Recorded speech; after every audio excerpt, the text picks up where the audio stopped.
Bonjour et bienvenue encore une fois sur le français pas à pas avec Madame Khawla.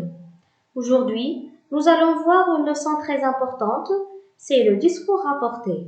Alors, concentrez-vous, écoutez bien et vous allez voir, c'est super facile. Pour commencer, il faut savoir quelle est la distinction entre discours et récit. Le discours, ce sont des paroles prononcées lors d'un dialogue, c'est-à-dire c'est du langage oral. Par contre, le récit, c'est du langage écrit. Dans le discours rapporté, nous avons discours direct et le discours indirect. Le discours direct est caractérisé par les ponctuations, comme les guillemets, les points d'exclamation, les points d'interrogation, les deux points, etc. Pour mieux comprendre, prenez cet exemple. Amélie dit, deux points, ouvrez les guillemets, donc je rapporte ce qu'elle dit. Mes parents n'apprécient pas que je donne mon avis sur certains sujets, et je ferme les guillemets. Donc, nous avons ici les marques du discours direct. Nous avons le tiret, les deux points, les guillemets. Donc, le discours direct, c'est la manière la plus fidèle de rapporter des paroles. On les rapporte exactement comme elles ont été dites. Il y a une deuxième façon de rapporter le discours, c'est le discours indirect. Cette fois-ci, on n'insère pas les paroles dans le récit, mais on les intègre, c'est-à-dire que la parole devient du récit et donc les marques du récit vont se transformer pour prendre les marques du récit par exemple. Prenez cet exemple. Amélie dit que ses parents n'apprécient pas qu'elle donne son avis sur certains sujets. Vous voyez ici que plusieurs choses ont changé. Nous avons la ponctuation qui signale le passage du récit au discours. A disparu, donc pas de ponctuation. Bien. Ensuite, on remplace les deux points par que. Ainsi que les pronoms personnels changent. Je donne devient elle donne. Mes parents devient ses parents. Mon avis devient son avis. Si le verbe introducteur est conjugué au présent ou au futur. Les verbes introducteurs, par exemple le verbe dire, répondre, ajouter, demander, etc. Donc, si le verbe introducteur est conjugué au présent ou au futur, les tons des verbes à l'intérieur de la réplique ne changent pas. Par exemple, dans le discours direct, j'en dis, le verbe dire au présent, donc le verbe introducteur est au présent. J'en dis, deux points, ouvrez les guillemets, je parle à mon ami. Dans le discours indirect, devient, j'en dis qu'il parle avec son ami.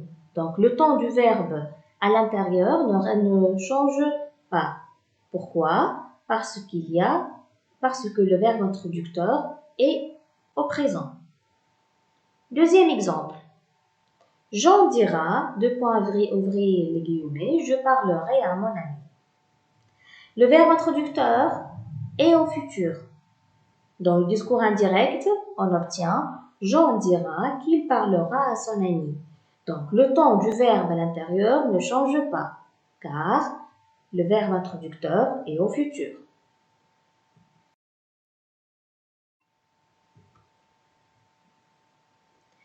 Dans le cas où le verbe introducteur est au passé, par exemple, il a dit, c'est le verbe dire au passé composé. Il ajouta, c'est le verbe ajouter au passé simple. Il répondait, c'est le verbe répondre à l'imparfait. Donc, si le verbe introducteur est au passé, on opère les mêmes transformations et on change les temps des verbes à l'intérieur de la réplique. C'est-à-dire, si le verbe est au présent, devient à l'imparfait. Si le verbe à l'imparfait, reste à l'imparfait. Si le verbe est au passé composé, devient le plus que parfait. Si le verbe au futur simple, devient le conditionnel présent. Si le verbe est conjugué au futur antérieur, devient le conditionnel passé. Pour mieux comprendre, voici quelques exemples. Il m'a dit. Le verbe introducteur ici est au passé. Je suis malade. Le verbe être au présent. Dans le discours indirect, on obtient « Il m'a dit qu'il était malade ». Donc ici, le présent devient l'imparfait. Deuxième exemple, « Il a promis, je viendrai demain ». C'est la même chose, le verbe introducteur est au passé. Je viendrai demain, viendrai au futur, conjugué au futur. Dans le discours indirect, on obtient « Il a promis qu'il viendrait le lendemain ». Donc, le verbe au futur, conjugué au futur, devient le conditionnel présent. Ensuite, « Il m'a dit », c'est la même chose, au passé. Le verbe introducteur est au passé. « J'ai perdu mes clés ». J'ai perdu, c'est le passé composé. Donc, dans le discours indirect, devient « Il m'a dit qu'il avait perdu ». Donc, le passé composé devient le plus que parfait.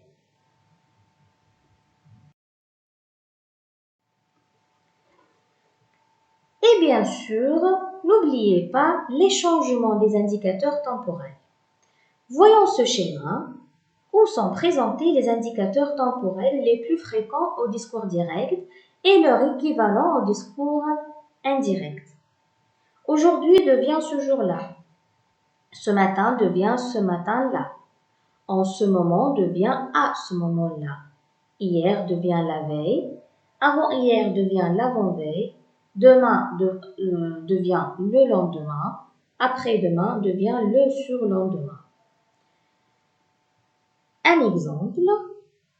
Il a dit « Aujourd'hui, je vais au cinéma ». Dans le style indirect, il a dit que ce jour-là, il allait au cinéma. En somme, si nous avons une phrase déclarative, c'est-à-dire une phrase qui se termine par un point, il faut supprimer les deux points et les guillemets et on ajoute que.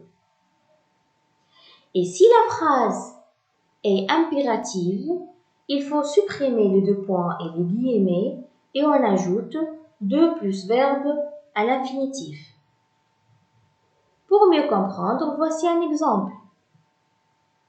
On lui ordonna « brosse les dents ». Dans le discours indirect, on obtient « on lui ordonna de brosser les dents ». De brosser, 2 plus un verbe à l'infinitif. De brosser les dents. Bien. Et si la phrase est interrogative, il faut remarquer si l'interrogation est totale ou partielle. Si l'interrogation partielle, j'emploie le mot qui a servi à poser la question. Par exemple, ma mère me demande « Qu'est-ce que tu fais de tes journées ?» Dans le discours indirect, on obtient « Ma mère me demande ce que je fais de mes journées. » D'accord? Donc, si nous avons « qu'est-ce que » devient ce que devient ce que, qu'est-ce qui devient ce qui. Et pour une interrogation totale, j'emploie si. Par exemple, mon père m'a demandé « Est-ce que tu penses faire une carrière de médecine ?» Dans le discours indirect, on obtient « Mon père m'a demandé si je pensais faire une carrière de médecine. »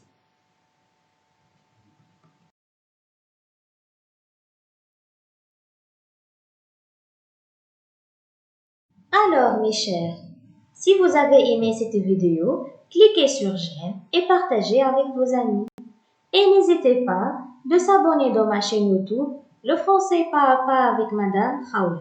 Sinon, je vous dis à bientôt dans une autre leçon. Au revoir.